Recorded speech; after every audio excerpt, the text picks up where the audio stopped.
Recovery from Anything features real stories that some listeners might find distressing. Check the show notes for specific content warnings and information on support services. I knew my mum wanted us to have a relationship with our dad, so I'd never tell my mum how bad it was there the weekend. I used to say, yeah, it was all right, he was good, but he wasn't. I saw my dad wake up in the morning in pain. Not physical, emotional. I could see it, I could feel it. And I watched him use alcohol and anything else to escape that pain.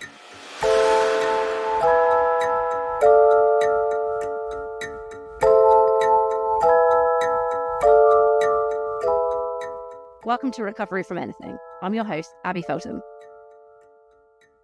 When I think about my childhood, which is a lot, I am in therapy twice a week, and all the ways my childhood shaped me into who I am today, I can become quite angry.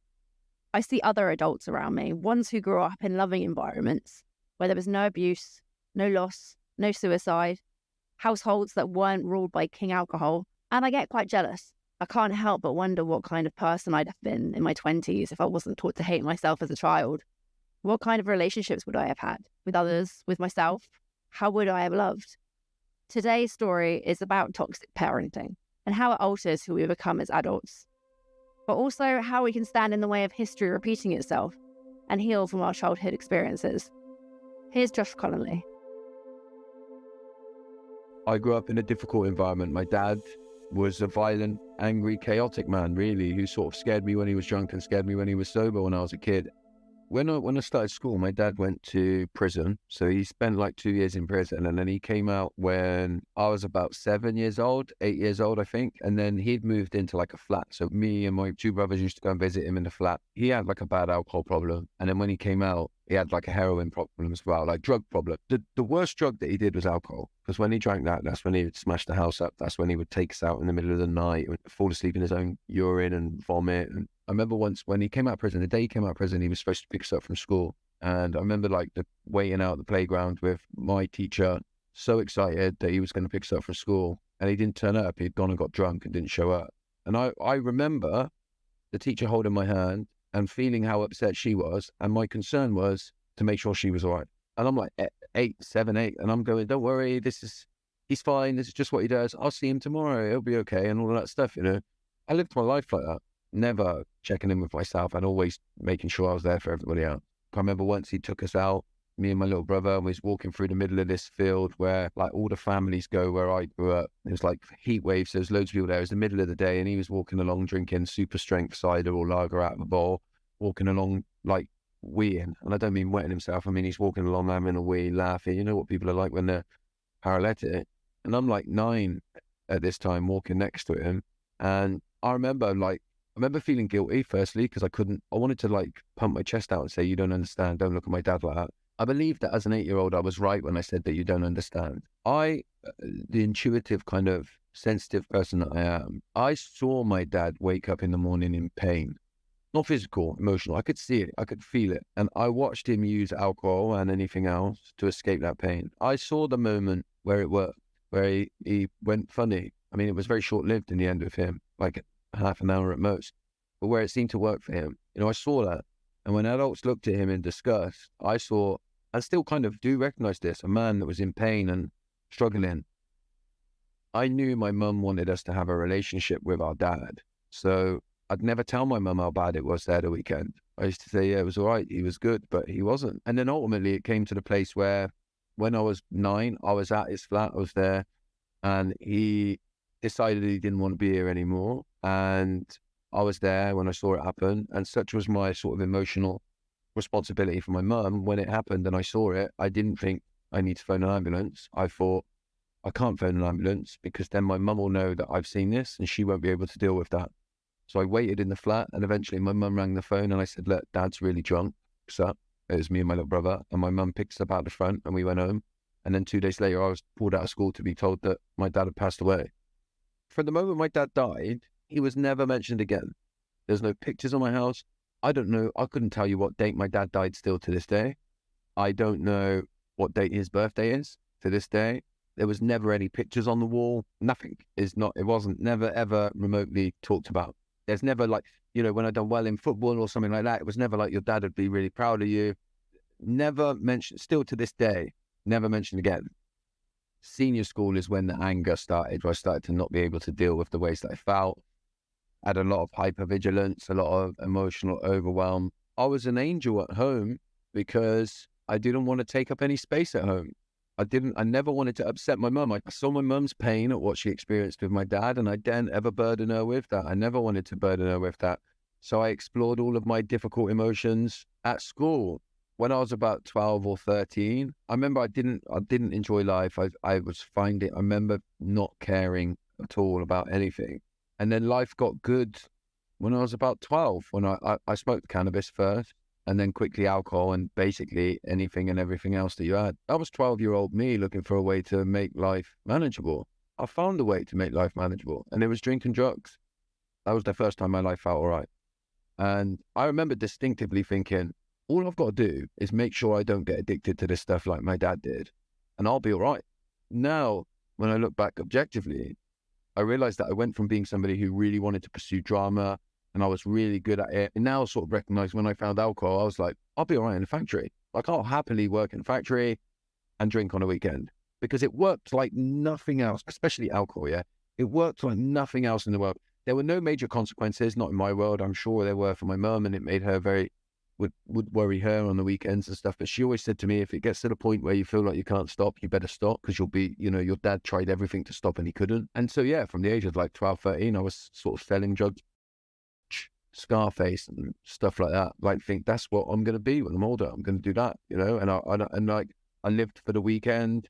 I didn't really care about school, but I was always bright and academic. So I done well in school, but I fell in love with alcohol and drugs and everything that came with it, Can see now as well how little I cared about myself, because I would do anything and everything without a care of it killing me. But that's how I lived, and I was involved in sort of like what they call county lines nowadays, but it wasn't called that back then. I just sold drugs. I was searching and yearning for what was missing from my life. When I got involved in what you might call gangs now, we certainly didn't call it that, but I enjoyed the prestige of it. I never made any money. The thing that I enjoyed the most was impressing somebody who was older than me, and him, telling me what G I was, or whatever terminology we used by then. But, I was looking for a dad. I was searching for, I was yearning for, I gave them incredible loyalty. I was part of something, there was meaning in my life. I felt like my life had direction, right? It was that I was going to be Tony Montana, right? Which was completely unrealistic and ridiculous. But I had all of those things in my life that you would want a young person to have. And I found them down the park with other people. Everybody that hung about down the park and did what we did down the park, I guarantee you, every one of them was suffering from the same thing as I did. Now, it might not have been that their parent had abandoned them, but there was something going on in their world.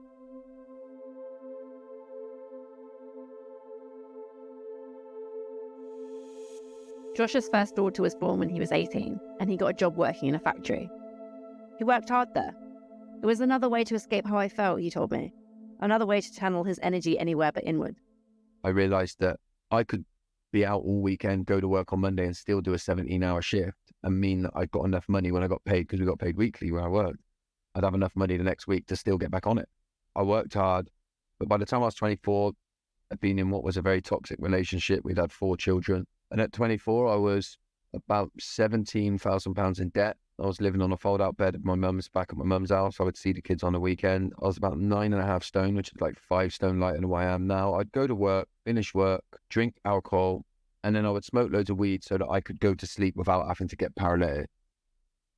The last day that I drank was the 13th of May, 2012. Now, I remember being in the pub and just looking around and thinking, this ain't working anymore. This don't work. Like, I was steaming drunk. But I had this weird moment of clarity where I was like, this don't work. But there'd be loads of stuff that had built up to that. I was involved in sort of like football violence, and I had shattered my jaw when we were up north at a football thing, and they'd left me up there, and I'd realized that like I'd had all this surgery done on my face, and I was seeking the same thing that I used to seek in the quote unquote gangs when I was a kid. It was the same. I was part of something. I would get emotions out, and I tried to impress the top guy in there and all that sort of stuff. And that sort of fallen away, and I had a realization they don't care about me. I'd also had an industrial accident at work. I chopped the end of my left foot off. So I knew I was getting a lot of money for that, right? I was going to get a payout for that. which would be enough just to about clear that debt that I had. And I remember my best mate, still a good friend of mine, saying to me, when you get that money, you won't sort yourself out. You'll piss it up the wall. And I knew he was right. And I used to fantasize, genuinely, about going out in a hotel room. And I knew in the back of my mind, what I was thinking is, when I get that 20 grand, I'm going to check into a hotel room for a week. And then I'm going to spend the rest of the money on drugs and alcohol. And I'm going to just go to that hotel room, and that's where it'll go. And so there's like all of these moments. And then the guy who ran the pub was a compulsive gambler who'd stopped gambling. He was going to Gamblers Anonymous. And it was a conversation with him when I was drunk that night. He said, do you want to come to another 12-step fellowship at AA the next morning? And I said, yeah. And then the next morning, of course, I tried to get out of it. And he was like, no, we're just going to go. But I did what I'd always done. So you go to a meeting like that, there's loads of people that are getting sober. They introduce themselves as an alcoholic. I did the same. Like, they could have introduced themselves as axe murderers, right? And I would have wanted to fit in and said I'm an axe murderer. And then I knew that, like, what people do is they act amazing, surprise, amazing. And I do it for my kids and it's amazing. And I love being here. And that wasn't the truth. It was for about 2 months. And then I hated it, hated everything about it, hated being sober. And so I was just lying. And then I was 9 months sober when I very seriously planned to end my own life, because I thought, well, sobriety is not for me. Everybody seems to get sober and love it. I've got sober and I hate it. I don't like doing this. I don't know how to live my life. I don't know how to be. I don't know how to deal with anything. And I went to see my kids to say goodbye, and I planned it all, and I knew I was doing it, and I thought it was the right thing to do. Because I knew what was going to happen, the past became irrelevant and the future was non-existent. And for the first time ever in my life, I was present with my kids in a way that I'd never experienced. And I remember that's what changed my mind. My life has been on an upward curve ever since, although it sort of drops every now and then, and I have to sort of, go 10 steps back to do 20 forward,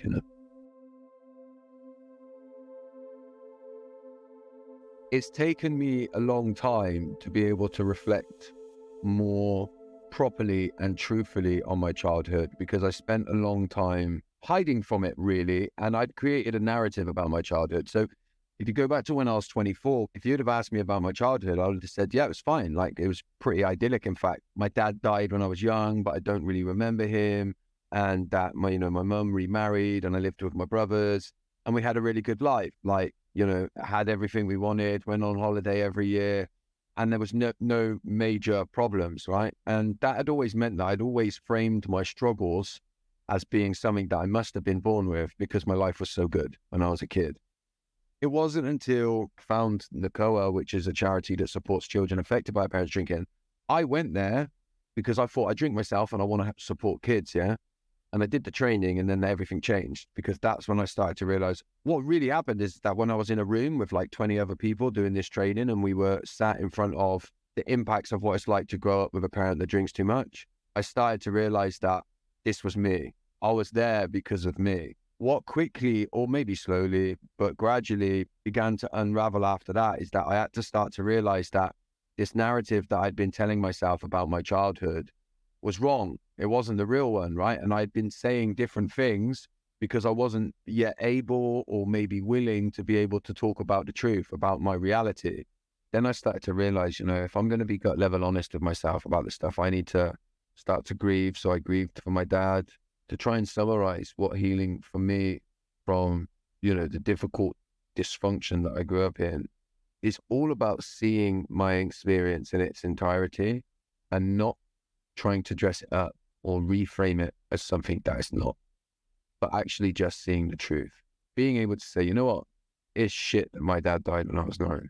And I don't need to wrap up that when I saw him do what he did, I don't need to wrap that up and go, but you know what? It made me who I am today. You know what else it did? It made me be a shit dad for 6 years, and it made me have a real negative impact on my kids. So no, I ain't happy about it. And if I could, I'd change it tomorrow, because then I wouldn't have had that, there's been much less chance of me being like I was with my kids. For me, that's what healing is knowing that truth, but also coinciding along that is going, you know what I do have control over, rather than just pretending and trying to reframe that into something nice and fluffy, what I do have is my life today, and I can make some change today, and I could do the same thing tomorrow. At any time, in any moment, I can stop and go, hang on a minute, I'm acting out here. I'm acting out. I know I'm acting out, and I'm going to be honest about that. And that doesn't mean that I'm not far enough along my journey. That means that I need to do something right now and change. and make some change in my life. And it happens all the time. I mess up so bad all the time, on this journey. And my healing journey is that I see that, recognize that, and I try my best to alter the trajectory of my life as a result of that. Despite those 10 step backs and having to do 20 step forward, my life is I could not have dreamt of what I've got today. I run my own business. I get to travel and take my kids all over the world. I've remarried. We've got 2 more children. So there's 6 kids. And because of the success that I've had in the work that I do today, and I don't say that to impress you, although there might be a bit of me that wants to impress people that are listening. I say it mainly to impress upon people how much my life has changed as a result of working on myself. I have so much freedom today. I'm taking all of my kids to Disneyland in 2 weeks for the weekend. Right, I'm hiring a house and we're going to Disneyland. I used to take them to the Wheat Sheaf. I used to take my kids to the Wheat Sheaf and sit them in the corner and buy them a Coke or juice and a bag of crisps and say, stay there until I'm done. And I don't live a life like that today.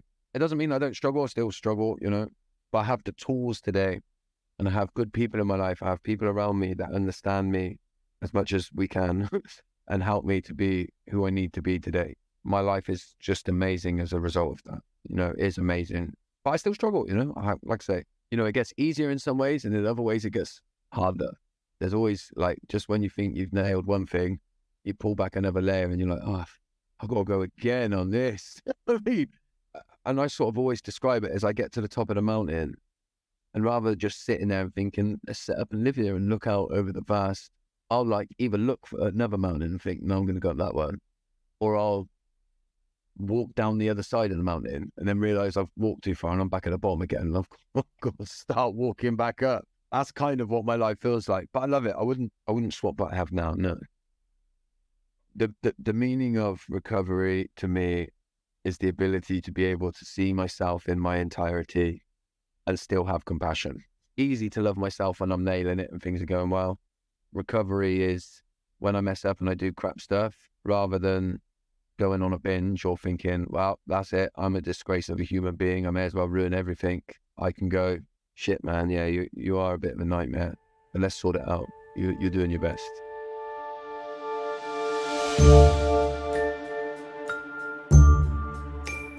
You've been listening to Recovery from Anything.